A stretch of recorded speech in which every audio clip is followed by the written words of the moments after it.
नमस्कार दोस्तों, आपका स्वागत है गणित के गुरुजी यूट्यूब एजुकेशनल चैनल पर। दोस्तों आज हम करेंगे स्पीडी की सामान्य अध्ययन की ये बुक, जिसमें 31 वर्षों का हल प्रश्न पत्र सहित दिया हुआ है और इसमें सभी जो प्रश्न हैं वह वन लाइनर के फॉर्म में दिए गए हैं। 1992 से लेकर 2023 तक जितने भी रेलवे में प्रश्न पूछे गए हैं उन सभी को संग्रह करके इस बुक में दिया गया है। इसमें कुल 1980 सेट्स हैं, जिसमें पिछले वर्ष हुए आरआरसी ग्रुप डी 2022 के प्रश्नों के साथ न्यू एडिशन प्रस्तुत किया गया है। इसमें 1005 हल प्रश्न पत्र और 624 मॉडल सेट्स, 351 विषयों का संग्रह, ये कुल मिलाकर 1980 सेट्स दिए गए हैं। दोस्तों यह बुक काफी महत्वपूर्ण है। जो छात्र प्रतियोगिता परीक्षाओं की तैयारी करते हैं उन्हें यह बुक अवश्य ही पढ़ना चाहिए। यह बुक किसी भी छात्र के लिए सफलता की गारंटी सिद्ध होती है, क्योंकि दोस्तों इसमें उन सभी प्रश्नों का समावेश किया गया है जो प्रतियोगी परीक्षाओं में पूछे जाते हैं। तो आइए दोस्तों हमारे साथ इसे पूरा कीजिए और अपनी तैयारी को बेहतर कीजिए। दोस्तों आज हम करेंगे स्पीडी में रेलवे सामान्य अध्ययन का पेज नंबर 26। तो चलिए दोस्तों फिर शुरू करते हैं। दोस्तों इसमें हम पढ़ेंगे कृषि एवं पशुपालन के बारे में। दोस्तों जनगणना 2011 के अनुसार देश की 55% आबादी जीविका के लिए कृषि पर निर्भर है। कृषि 7वीं अनुसूची की राज्य सूची का विषय है। स्वतंत्र भारत के पहले कृषि मंत्री पंजाब राव देशमुख थे।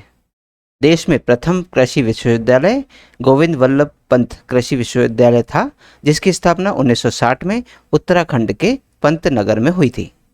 प्रथम कृषि विज्ञान केंद्र की स्थापना 1974 में पुडुचेरी में हुई थी। दोस्तों पहले पुडुचेरी को पौंडीचेरी कहा जाता था।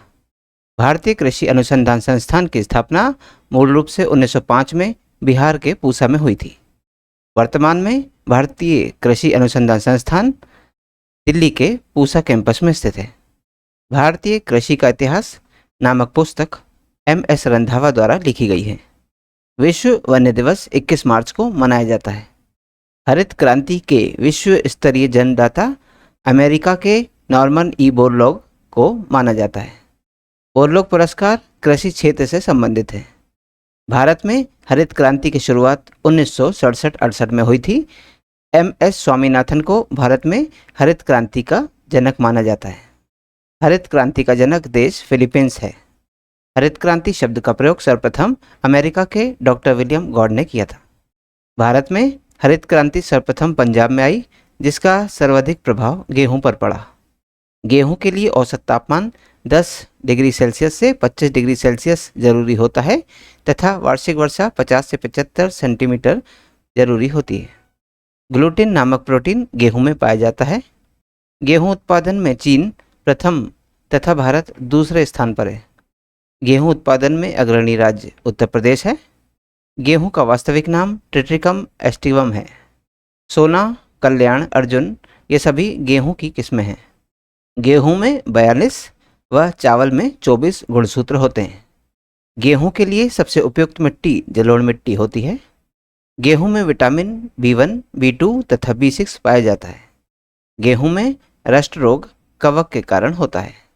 चावल का वानस्पतिक नाम ओराइजा स्टाइवा है, जो ग्रेमिनी कुल का पौधा है। और दोस्तों गेहूं भी ग्रेमिनी कुल के से संबंधित पौधा है।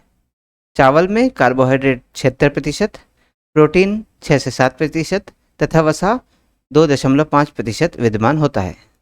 चावल की खेती के लिए औसत तापमान 25 डिग्री सेल्सियस जरूरी होता है तथा वार्षिक वर्षा 100 सेंटीमीटर जरूरी होती है।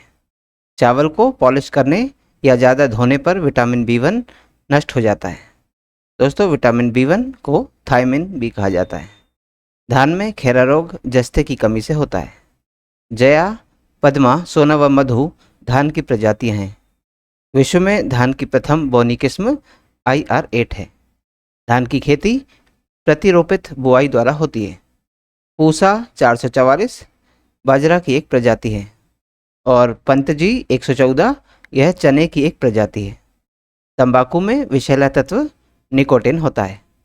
दलहनी फसलों जैसे सोयाबीन का सर्वाधिक उत्पादन मध्य प्रदेश में होता है, इसलिए मध्य प्रदेश को सोया प्रदेश भी कहा जाता है। दलहनी पौधों की जड़ों में राइजोबियम जीवाणु पाया जाता है। दलहनों का राजा चना तथा रानी मटर है। पौधे नाइट्रोजन नाइट्रेट के रूप में ग्रहण करते हैं। मिट्टी में नाइट्रोजन की कमी पूरी करने के लिए चना बोने को प्राथमिकता दी जाती है। 2D तथा 4D एक खरपतवार नाशी है। आम का वास्तविक नाम मैंजीफेरा इंडिका है।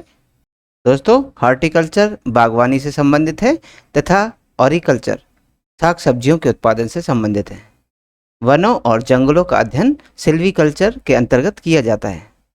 वृक्षों वनस्पतियों की खेती का अध्ययन वृक्ष संवर्धन यानी आर्बोरिकल्चर कहलाता है। फलों का अध्ययन पोमोलॉजी कहलाता है। फलों के मीठे होने का कारण फ्रक्टोज है। फलों का अध्ययन एंथोलॉजी कहलाता है। फूलों की खेती फ्लोरिकल्चर कहलाती है। अंगूर लता टमाटर की एक प्रजाति है। कल्याण पत्ता गोभी की एक उपजाऊ किस्म है। मक्का में पाए जाने वाला प्रोटीन जीन है। दोस्तों, ब्लास्ट रोग धान से संबंधित है। हरित बाली रोग बाजरा से संबंधित रोग है और अग्नि निर्जा रोग सेब से संबंधित रोग है। श्वेत क्रांति दुग्ध उत्पादन में तीव्र वृद्धि से संबंधित है, जिसे सार्थक करने के लिए 1970 में ऑपरेशन फ्लड की शुरुआत राष्ट्रीय डेयरी विकास बोर्ड द्वारा की गई थी। राष्ट्रीय डेयरी विकास बोर्ड की स्थापना 1965 में हुई, जिसका मुख्यालय गुजरात के आनंद में है। डॉक्टर वर्गीज कुरियन को भारत में श्वेत क्रांति का जनक कहा जाता है।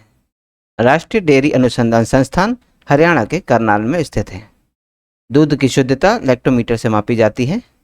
दूध में वसा मापन हेतु गर्बर विधि यानी गर्बर मेथड का प्रयोग किया जाता है। दूध का पीएच मान 6.4 से 6.6 के बीच में होता है। दूध का पाश्चराइजेशन लुई पॉस्चर ने किया था।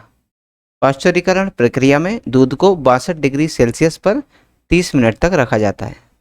दूध का रंग सफ़ेद कैसिन के कारण होता है तथा दूध या घी का रंग पीला कैरोटीन के कारण होता है। दूध में मीठापन लैक्टोज के कारण होता है। दूध उत्पादन में भारत का स्थान पहला है। दूध से दही लैक्टोबैसिलस के कारण बनता है। चाय में थीन पाया जाता है तथा कॉफ़ी में कैफीन पाया जाता है। अरेबिका एवं रोबस्टा कॉफ़ी की एक किस्म है। चाय बोर्ड कोलकाता में है, कॉफ़ी बोर्ड बेंगलुरु में, रबर बोर्ड कोट्टायम में तथा तंबाकू बोर्ड गुंटूर में स्थित है। चाय में लाल रस्ट रोग हरे शैवाल के कारण होता है।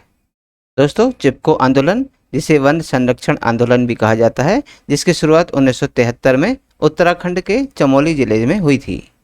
चिपको आंदोलन के प्रणेता सुंदरलाल बहुगुणा थे। रेशम के कीड़ों को कोकून कहा जाता है, जो शहतूत की पत्तियों का भोजन करते हैं। कपास तथा जूट रेशेदार फसलें होती हैं। जूट को प्रायः गोल्डन फाइबर कहा जाता है। जूट उत्पादन में अग्रणी राज्य पश्चिम बंगाल है। चाय, कॉफ़ी, गन्ना, कपास, तंबाकू, जूट, मूंगफली, रबर आदि नकदी फसलें हैं। दोस्तों, आलू एक प्रकार का तना है। आलू का संबंध सोलोनेसी कुल से है। आलू की उत्पत्ति दक्षिण अमेरिका के पेरू में हुई है। आलू में ब्रेक हार्ट रोग ऑक्सीजन की कमी के कारण होता है। नारियल एक रेशेदार फल है, जिसका वानस्पतिक नाम कोकस न्यूसिफेरा है। पौधों की वृद्धि के लिए 16 आवश्यक तत्वों की आवश्यकता होती है। पौधों में वृद्धि मापने के लिए ऑक्जेनोमीटर तथा क्रेस्कोग्राफ का उपयोग किया जाता है। मलेरिया के रोकथाम के लिए कारगर औषधि कुनेन सिनकोना की छाल से प्राप्त होती है। दालचीनी पौधे के छाल से प्राप्त होती है। हल्दी तथा जूट तने से प्राप्त की जाती है। लौंग पौधे की पुष्प कलिका से प्राप्त होती है तथा कपास के रेशे पौधे के फल से प्राप्त होते हैं। कपास अनुसंधान संस्थान मुंबई में है। गुलाबी कीट कपास से संबंधित है। गांधी कीट धान से संबंधित है। मशरूम एक फंजाई है। सबसे ज़्यादा प्रोटीन सोयाबीन में 46% पाया जाता है, जिसकी उत्पत्ति चीन में हुई है। एपीकल्चर मधुमक्खी पालन से तथा पिसीकल्चर मत्स्य पालन से संबंधित है। दोस्तों, सेरीकल्चर रेशम उद्योग से तथा विटीकल्चर अंगूर की खेती से संबंधित है। एशियाई सब्जी अनुसंधान केंद्र ताइवान में है, जबकि धान का अंतर्राष्ट्रीय शोध संस्थान फिलीपींस के मनीला में स्थित है। केंद्रीय चावल शोध संस्थान उड़ीसा के कटक में है तथा केंद्रीय तंबाकू शोध संस्थान आंध्र प्रदेश के राजमुंदरी में स्थित है। राष्ट्रीय कृषि वानिकी अनुसंधान केंद्र उत्तर प्रदेश के झांसी में स्थित है। भारत में सिंचाई कुओं तथा नलकूपों से होती है। टिक्का रोग मूंगफली से संबंधित है तथा बंची टॉप रोग केले से संबंधित है।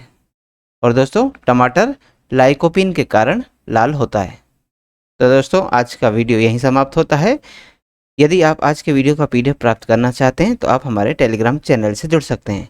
दोस्तों हमारे टेलीग्राम चैनल में इस यूट्यूब चैनल के सभी वीडियोस के PDF मुफ्त में अवेलेबल है, तो आज ही जाइए और तुरंत ज्वाइन कीजिए और सभी वीडियोस के PDF को मुफ्त में डाउनलोड कीजिए और अपनी तैयारी को बेहतर कीजिए।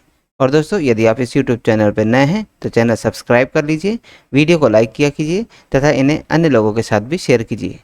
तो दोस्तों मिलते हैं अगले वीडियो में अगली प्रश्नावली के साथ। तब तक के लिए नमस्कार।